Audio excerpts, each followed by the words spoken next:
people to bank with.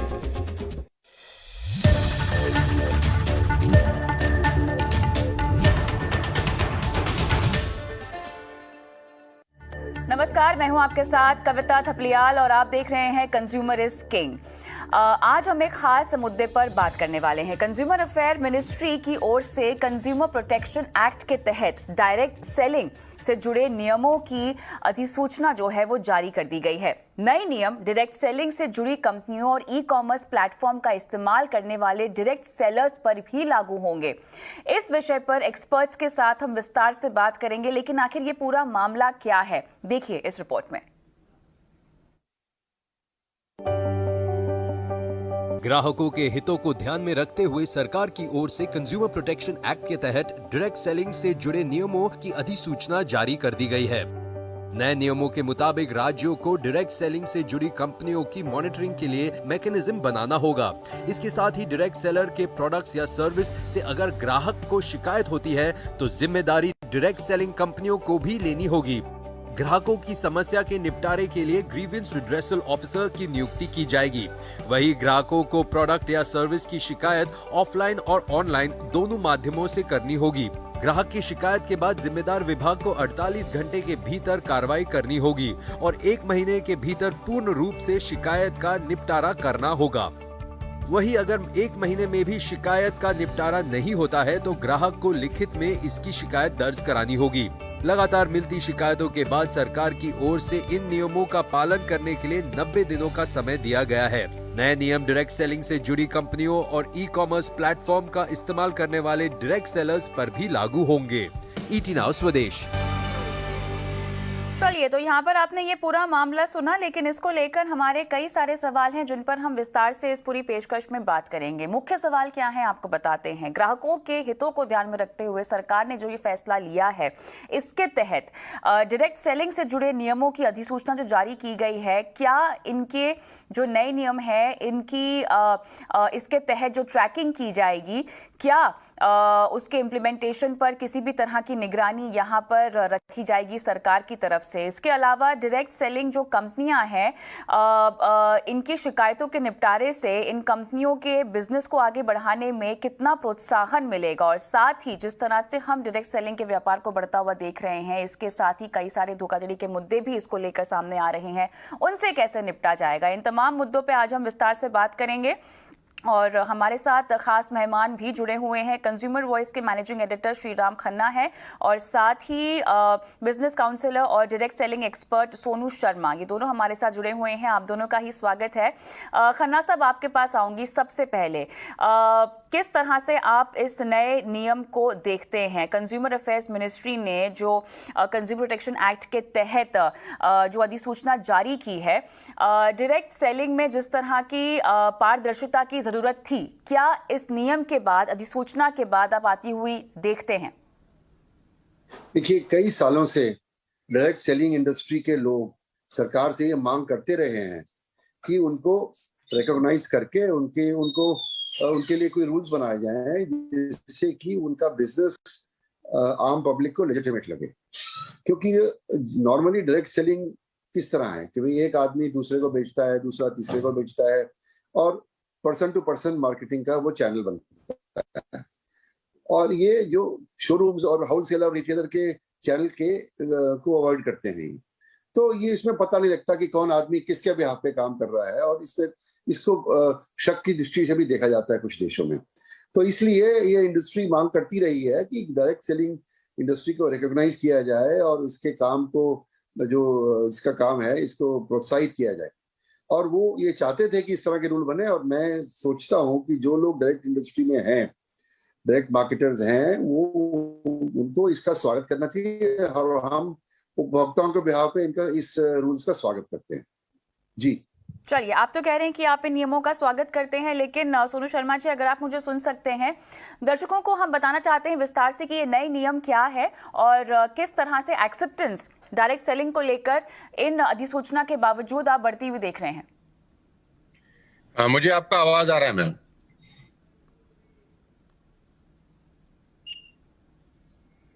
Am I audible to all of you? जी, आपकी आवाज आ रही है हमें।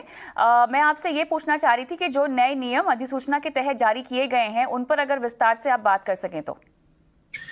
ऑलरेडी ये पेंडिंग है, बहुत सालों से we all are waiting for that, और बहुत खुशी है मुझे आज। और ये सितंबर में भी इसका नोटिफिकेशन आया था और हम ड्यू था इसको, ये 1-2 महीने में आएगा ही आएगा। तो मैं बहुत खुश हूँ, अपनी पूरी इंडस्ट्री की तरफ से इसको वेलकम करता हूँ। और ये एक ऐसा कदम है गवर्नमेंट ऑफ इंडिया की तरह जो उठाया गया है, जिससे जो सही काम कर रही हैं कंपनियां, जो लीगल तरीके से बिजनेस बिल्ड कर रही हैं, जो नीति आयोग भी बोलता है कि 2025 तक की इंडस्ट्री करीब करीब 65,000 करोड़ की होने वाली है। तो ये बहुत अच्छा कदम है। We all welcome this great step by government of India. और ये ऑलरेडी बहुत पेंडिंग था बहुत सारे सालों से, और ये नहीं होने की वजह से जो अच्छा व्यक्ति है, जो अच्छे तरीके से बिजनेस कर रहा है, जो अच्छी कंपनियां अच्छे तरीके से बिजनेस कर रही हैं, उनको भी बुरे लोगों के साथ ही एक ही टेबल पर रखकर एक आम आदमी देख रहा था। अब जैसे ये रूल्स नोटिफिकेशन आए हैं, रूल्स के फॉर्म में कन्वर्ट हो जाएंगे, तो ये बहुत अच्छा स्टेप है और सारी अच्छी कंपनियों को उसको वेलकम करना चाहिए। लेकिन ये नए नियम क्या है? मेरा सवाल दरअसल आपसे ये था। बहरहाल आप खन्ना साहब, आप अगर विस्तार से नए नियम समझा सकें ताकि दर्शकों को भी पता हो कि डायरेक्ट सेलिंग को लेकर जिस अधिसूचना की हम बात कर रहे हैं, इसमें राज्यों के लिए क्या आदेश दिए गए हैं? ये रूल्स हैं जो कि कंज्यूमर प्रोटेक्शन एक्ट 2019 के तहत बनाए गए हैं, और इसमें जो प्रिस्क्रिप्शंस हैं, जो भी डायरेक्ट सेलिंग कंपनी होगी जो इसकी परिभाषा में आती है, उसको ये मापदंड जो है वो क्रियान्वित करने पड़ेंगे कि क्या क्या वो कर सकते हैं, क्या क्या नहीं कर सकते हैं। जैसे कि उनको अपने जो ऑफिस है उसका एक चिन्ह देना पड़ेगा कि उनका जो हेड ऑफिस है, जो मेन प्लेस ऑफ बिजनेस है, वो क्या है, ताकि कोई उनसे कांटेक्ट करना चाहे तो वो कर सके। अगर वेबसाइट के माध्यम से वो अपने डायरेक्ट सेलर्स को सपोर्ट करते हैं तो उसमें क्या क्या होना चाहिए, क्या नहीं होना चाहिए, उसके बारे में व्याख्या की गई है। फिर ये भी बताया गया है कि जो उनके बिहाफ पे सेल कर रहे हैं वो किस तरह से पारदर्शी रूप से कंज्यूमर्स को सारी जानकारी देंगे, और कंज्यूमर्स के मांगने पर क्या क्या इंफॉर्मेशन उनको देनी चाहिए, वो सब इसके अंदर चिन्हित है। मोटी बात यह है कि इस इंडस्ट्री को ये कहा गया है कि आप पारदर्शी रूप से अपना काम करिए, और जो माल बेचते हैं उसके बारे में, माल के बारे में, उसकी गुणवत्ता के बारे में, उसके दाम के बारे में, उसके ब्रेकअप के बारे में, उसकी वारंटी के बारे में, उसकी गारंटीज के बारे में, वो सारी इंफॉर्मेशन कंज्यूमर को दें, जिसके बेसिस पर वो ये स्टडी कर सके और फिर वो खरीद सके। और अगर वो उसको कोई प्रॉब्लम लगती है, कोई शिकायत है, तो वो फिर शिकायत आपको करेगा, और आपको 48 घंटे में उसका शिकायत का एक्नॉलेजमेंट करना है और 1 महीने में उसका निपटारा करना है। तो कहने का मतलब यह है कि डायरेक्ट सेलिंग इंडस्ट्री का जो कंज्यूमर है, उसको कंज्यूमर कोर्ट्स में जाने की जरूरत नहीं है।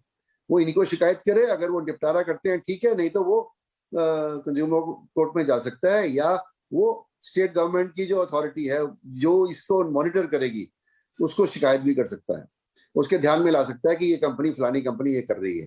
तो मोटे रूप से जो अनुचित व्यापार प्रथाएं कानून में गिनाई गई हैं, उन प्रथाओं को ना किया जाए, इसके लिए एक स्टेप है, और हम इसका स्वागत करते हैं। तो खन्ना साहब, आलोचित व्यापार प्रथाएं, इसके जो मामले सामने आए हैं वो कौन कौन से थे जिसके चलते इस तरह की अधिसूचना या नियम जारी करने की जरूरत पड़ी? देखिए, अनफेयर ट्रेड प्रैक्टिसेस या अनुचित व्यापार प्रथाएं जो है वो कानून में परिभाषित है, कंज्यूमर प्रोटेक्शन एक्ट में, और वो हर बिजनेसमैन पे लागू होती है हिंदुस्तान में, और अब से नहीं, 1986 से लागू होती हैं, और उससे पहले 1984 में MRTP एक्ट में उसको डाला गया था, सच्चर कमेटी के रिकमेंडेशंस के अनुरूप। तो अगर आप कोई कंपनी किसी ग्राहक को किसी भी रूप में गुमराह करती है, प्रोडक्ट की गुणवत्ता के बारे में, सर्विस की गुणवत्ता के बारे में, उसकी एफिशिएंसी के बारे में, उसकी लाइफ, उसकी अपना कितनी लाइफ है उसके बारे में, उसकी क्वालिटी के बारे में, उसके कैरेक्टरिस्टिक के बारे में कोई भी चीज गलत साबित होती है, कि आप कह रहे हो जी ये लाल रंग है और आपने भेज दिया नीला, तो वो भी भ्रमक माना जाएगा। हर तरह की भ्रम को ये अटैक करती है, और यदि कोई भ्रम को में डाल के कंज्यूमर को डायरेक्ट सेलर बेचता है, तो वो जो सेल है वो कंज्यूमर शिकायत करके अपने पैसे वापस कर सकता है, और अगर उसको माल पसंद नहीं है तो उनको वापस भी लेना पड़ेगा। तो ये एक तरह का एक इस तरह के रेगुलेशंस हैं जिससे कि अगर ग्राहक खुश तो सब खुश, और ग्राहक शिकायत करेगा तो उसकी शिकायत की भरपाई इनको करनी पड़ेगी। तो हम इस रूल्स का स्वागत करते हैं और ये इस इंडस्ट्री को और इसके B2C से जो रिलेशनशिप्स है उनको अच्छा बनाएंगे, ऐसा मेरा मानना है। तो किस तरह की शिकायत के लिए किस तरह से भरपाई होगी, इस पर हम बाद में आते हैं, लेकिन सोनू शर्मा जी, आपसे मेरा सवाल यहाँ पर यह है कि कंपनियों कहा गया है कि वो एक मॉनिटरिंग मैकेनिज्म को कंपनी में स्थापित करे। ये किस तरह के मैकेनिज्म की बात हो रही है, किस तरह से इसको स्थापित किया जाएगा, इसकी ट्रैकिंग कैसे की जाएगी? कंपनी के लेवल पर अगर मैं समझना चाहूँ तो जिम्मेदारी इस अधिसूचना के बाद कितनी बढ़ गई है ताकि पारदर्शिता मेंटेन की जाए? ये बेसिकली मैं आपको बताना चाहता हूं प्रॉब्लम है क्या। प्रॉब्लम ये है मैम कि जितने भी लोग डायरेक्ट सेलिंग के नाम पर मनी सर्कुलेशन चला रहे हैं, ये एक्ट बेसिकली उन पे लागू होता है।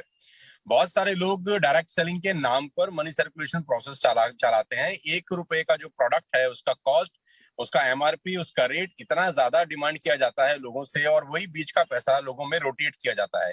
प्रॉब्लम यहाँ से शुरू हुआ। दूसरा प्रॉब्लम सबसे बड़ा उसके अंदर यह है कि रिक्रूटमेंट बेस्ड जो इंसेंटिव दिए जाते हैं कंपनीज के द्वारा, उसको रोका जाए।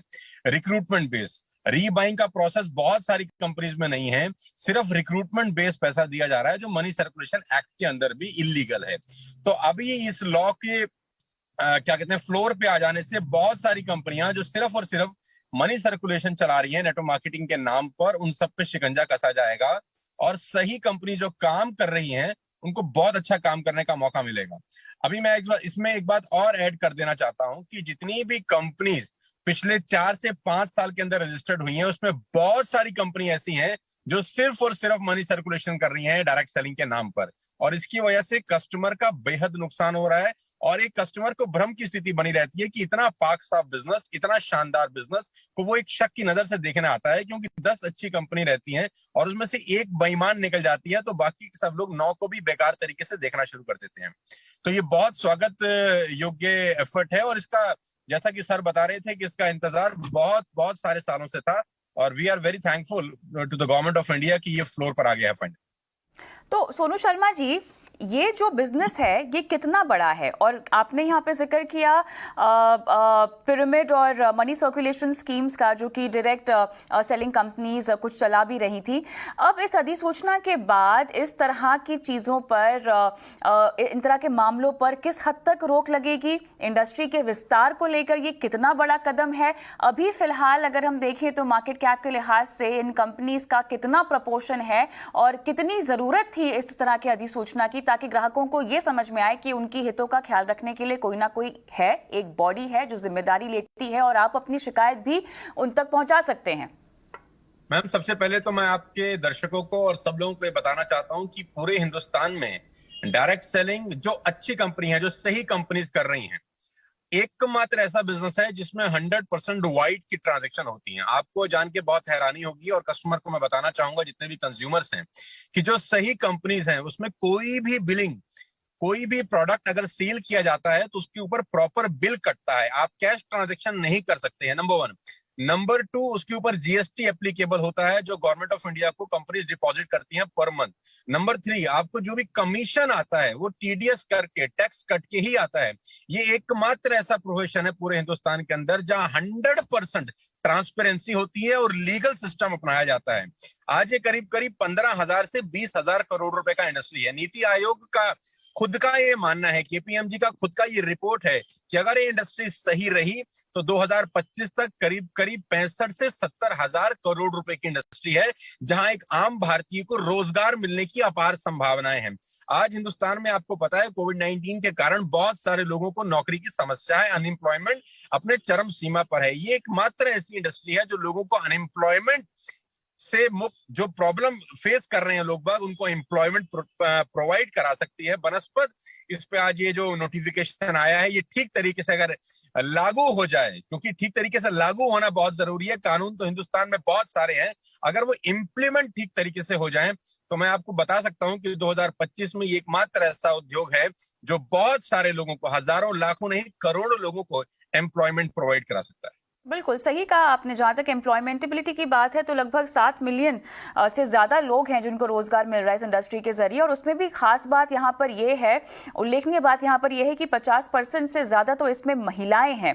और जिन अधिसूचना नियमों की हम बात कर रहे हैं, और इन कंपनियों को लगभग 90 दिनों में जो है इनकी इम्प्लीमेंटेशन और इन नियमों को कंप्लाई भी करना होगा। तो खन्ना साहब, सवाल अब यहाँ पर ये उठता है कि हम डायरेक्ट सेलिंग की जब बात करते हैं तो बहुत सारे अंतर्राष्ट्रीय ब्रांड्स का नाम यहाँ पर आता है।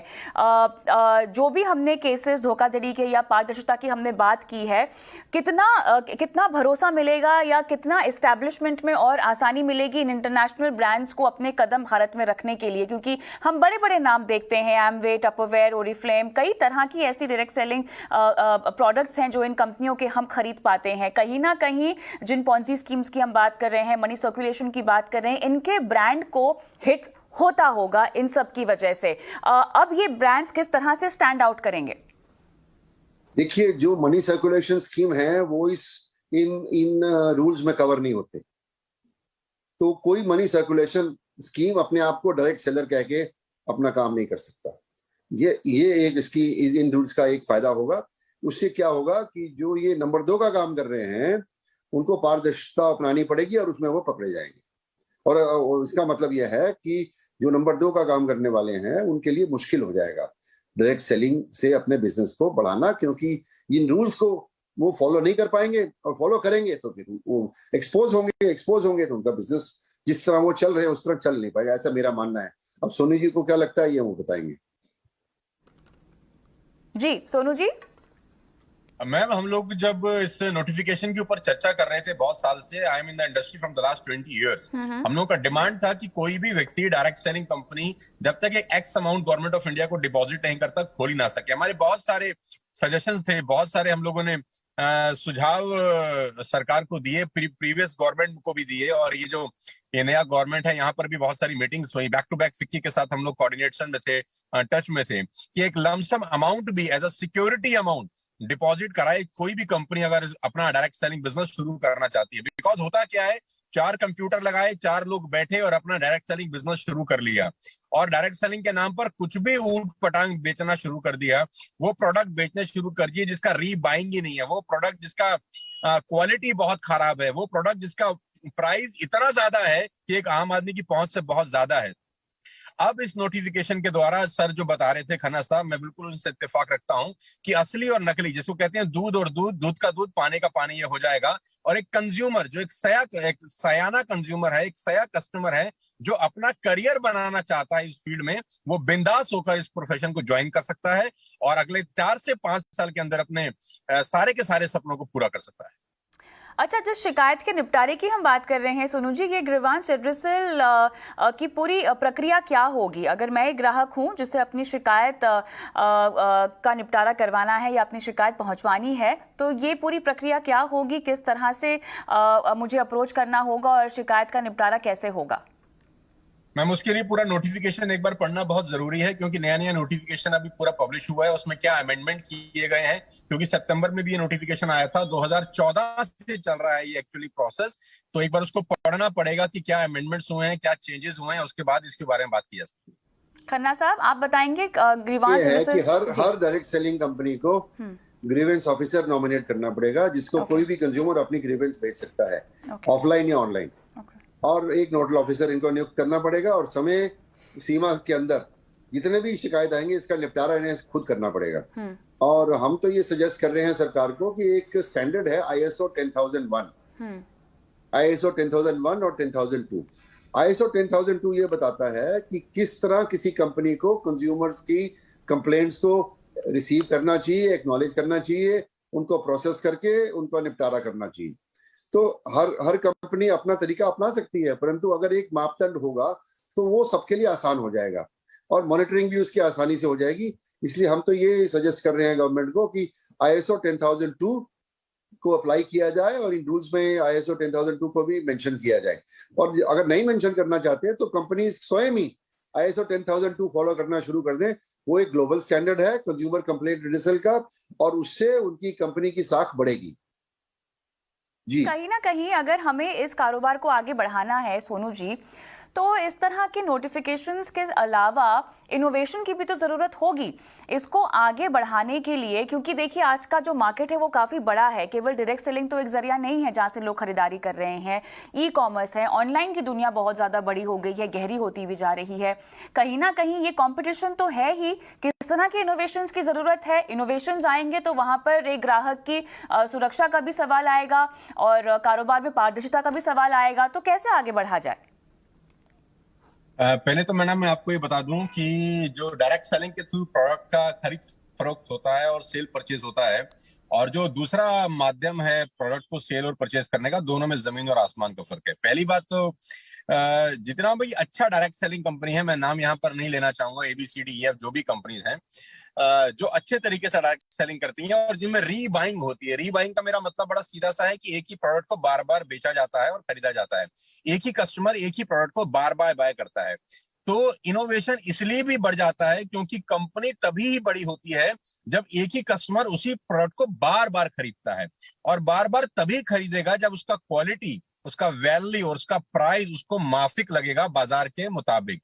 तो ये बहुत ज्यादा जरूरी है किसी भी कंपनी के लिए कि वो इनोवेटिव रहेगी अपने प्रोडक्ट्स की क्वालिटी में, क्योंकि उसका प्रोडक्ट अगर बार बार बिकेगा नहीं तो कंपनी का टर्नओवर बढ़ेगा नहीं। क्योंकि यहाँ पर असली और नकली का भेद मालूम चलेगा, क्योंकि जो नकली कंपनी रहती है वो रिक्रूटमेंट पे पैसा देती है। आपने किसी एक व्यक्ति को रिक्रूट किया and you will earn 10,000 rupees और 5,000 रुपीज, उसके बाद वो बाइंग करे कि ना करे किसी को कोई मतलब नहीं रहता। लेकिन जो जेन्युइन डायरेक्ट सेलिंग कंपनी है वो रिक्रूटमेंट पे पैसा नहीं होता, वो रीबाइंग का जो स्ट्रक्चर है वो बहुत इंपॉर्टेंट है। इसीलिए मैं अपने प्रोग्राम्स में भी बोलता हूं कि ये कल्टीवेशन का बिजनेस है, हंटिंग का नहीं है। जो नकली कंपनी है वो हंटिंग करती है बेसिकली। तो इनोवेशन करना पड़ेगा सारी कंपनियों को अपने प्रोडक्ट की क्वालिटी बढ़ाने के लिए। प्राइसिंग एक बहुत बड़ा इंपॉर्टेंट रोल प्ले करता है, क्योंकि ई कॉमर्स के ऊपर आपको पता है कि टफ कंपटीशन है। तो सारी कंपनीज को अपने प्राइस के ऊपर बहुत काम करना पड़ेगा। क्वालिटी नो डाउट वैसी रखनी पड़ेगी कि एक ही कस्टमर वही प्रोडक्ट को बार बार बाय करे। अच्छा, रिक्रूटमेंट के मामले पर थोड़ा सा बात करना चाहती हूँ मैं। खन्ना साहब, अगर आप प्रकाश डाल सके, क्वालिटी ऑफ रिक्रूटमेंट यहाँ पर काफी हद तक मायने रखती है। किस तरह के स्किल सेट और एक्सपर्टीज पर तवज्जो देना चाहिए आपके मुताबिक? देखिए, हमारे जो इकोनॉमिक डेटा आ रहे हैं उसमें यह बताया जा रहा है कि जो यंगर एलिमेंट है, जो ग्रेजुएट हैं, जो 12वीं पास हैं, जो पढ़ लिख के बैठे हैं, उनको नौकरी नहीं मिल रही है। और लाखों लोग हैं हर स्टेट में। तो अनएम्प्लॉयमेंट इतनी बड़ी हुई है कि कोई भी नया एवेन्यू एम्प्लॉयमेंट का, इनमें से कई लोग ऐसे होंगे जो डायरेक्ट सेलिंग में जा सकते हैं। और सोनू जी बताएंगे डायरेक्ट सेलिंग में क्या चाहिए आपको। अच्छी प्रेजेंटेशन, अच्छे बोलने का तरीका, अच्छा समझाने का तरीका और अप्रोच करने का तरीका। और जो आदमी ये सब गुण रखता है वो डायरेक्ट सेलिंग में जा सकता है। और आजकल तो ये है कि आजकल ई कॉमर्स वालों ने तो आर्मी यंग लोगों की रिक्रूट करी हुई है, जो मोटरसाइकिल स्कूटर पे अपना बस्ता पीछे उठा के और माल डिलीवर कर रहे हैं। तो जो उनमें से बढ़िया इन क्वालिटीज को रखते हैं वो डिलीवरी बॉय की जगह वे सेल्समैन भी बन सकते हैं, और उनका लेजिटिमेसी होगा, उनके पास आइडेंटिफिकेशन होगा, किसी डायरेक्ट सेलिंग कंपनी से वो जुड़े होंगे, तो घर घर जाके भी वो ये माल बेच सकते हैं। तो मैं इसका स्वागत करता हूं, क्योंकि ये इंडस्ट्री एक नई तरह की सेल्फ एम्प्लॉयमेंट लाएगी। क्योंकि जो डायरेक्ट सेलर है वो उस तरह का एम्प्लॉय नहीं है जो तनख्वाह के बेसिस पे काम कर रहा है और जो दफ्तर में बैठा हुआ है। वो परफॉर्मेंस के बेसिस पे माल बेचेगा तो उसको पैसा मिलेगा, और माल बेच नहीं पाएगा तो पैसा नहीं मिलेगा। तो इसलिए ये बिजनेस को भी बढ़ाएगा और अपनी एम्प्लॉयमेंट भी जनरेट होगी, ऐसा मेरा मानना है। इसलिए मैं इसका स्वागत करता हूँ जी। महिलाओं के रोल में सोनू जी कितना और इजाफा हो सकता है? क्योंकि महिलाएं कहीं ना कहीं as an employ trust factor भी लेके आती हैं, स्पेशली अगर मैं कस्टमर पॉइंट ऑफ व्यू से देखना चाहूँ। अब जिस तरह से हम महामारी से भी गुजरे हैं, आगे चलते हुए क्या आपको लगता है कि जो प्रपोर्शन हम विमेन का देख रहे हैं इस पूरे सेक्टर में, इसमें इजाफा होगा या इस पर भी खास फोकस देना चाहिए कंपनियों को? पहले तो मैं आपको थोड़ा सा करेक्ट कर देता हूं मैडम। जो 50% आपने पार्टिसिपेशन की बात की है लेडीज की, महिलाओं की, वो 50% पार्टिसिपेशन हिंदुस्तान का डेटा नहीं है, वो आप ग्लोबल डेटा की बात कर रहे हैं। हिंदुस्तान में अभी ये डेटा बहुत कम है जो महिलाओं का पार्टिसिपेशन है। अब चूंकि इस नोटिफिकेशन के बाद, इस प्रोटोकॉल के बाद, इस रूल्स रेगुलेशन के बाद, इस लॉ के बाद मेरे को 100% ये श्योरिटी है कि महिलाओं की भागीदारी बढ़ेगी, क्योंकि जो 50% का डेटा आप बता रहे हैं वो ग्लोबल डेटा है। हिंदुस्तान के हिसाब से ये 50-50 का रेशियो अभी नहीं है, तो ये बहुत बड़ा मार्केट है महिलाओं के लिए। और सबसे अच्छी बात तो ये है कि वो महिलाएं अपने घर में बैठ के इस बिजनेस को बिल्ड कर सकती हैं। वो सिर्फ घर में बैठ के अपने बच्चों की परवरिश के साथ साथ अपने इन-लॉज को देख रहे, अपने हस्बैंड की सर्विस के साथ साथ अपने घर में बैठ के इस बिजनेस को बिल्ड कर सकती हैं। उनको एक कॉन्फिडेंस मिलेगा। दरअसल रजत बैनर्जी जो है इंडियन डायरेक्ट सेलिंग एसोसिएशन के चेयरमैन, उनके जरिए जो स्टेटमेंट आई है, मैं वही स्टेटमेंट का जिक्र यहाँ पर कर रही हूँ, जहां पर उन्होंने खासतौर से लिखा हुआ है कि 50% यहाँ पर महिलाओं को लाइवलीहुड प्रोवाइड किया जाता है इस सेक्टर की वजह से, की तरफ से। मैडम वो ग्लोबल डेटा है मैडम। हिंदुस्तान में 50% और 50% का रेशियो नहीं है। I am into the field from the last 20 years. अगर मैं प्रोग्राम करता हूँ कहीं 10,000 लोगों का, तो उसमें 1,000 लेडीज होती हैं और 9,000 जेंट्स होते हैं, राइट। तो वो ग्लोबल डेटा है, वो बिल्कुल ठीक कह रहे हैं, लेकिन वो डेटा ग्लोबल है। इसीलिए मैं ये कह रहा हूं कि ये बहुत बड़ा वैक्यूम है, एक बहुत बड़ा अपॉर्चुनिटी है महिलाओं के लिए कि वो फ्रंट में आ सकती हैं और उनमें काबिलियत है। महिलाओं में मैं हमेशा से मानता हूं कि पुरुषों से ज्यादा काबिलियत होती है इस बिजनेस को बिल्ड करने की। अब वो एक सेफ सिक्योर एनवायरनमेंट में इस बिजनेस को बिल्ड कर पाएंगी इस नोटिफिकेशन के बाद। और मुझे ऐसा लगता है कि आने वाले 4-5 साल के अंदर बहुत बड़ा काम हो सकता है इस फील्ड में ड्यू टू दिस नोटिफिकेशन।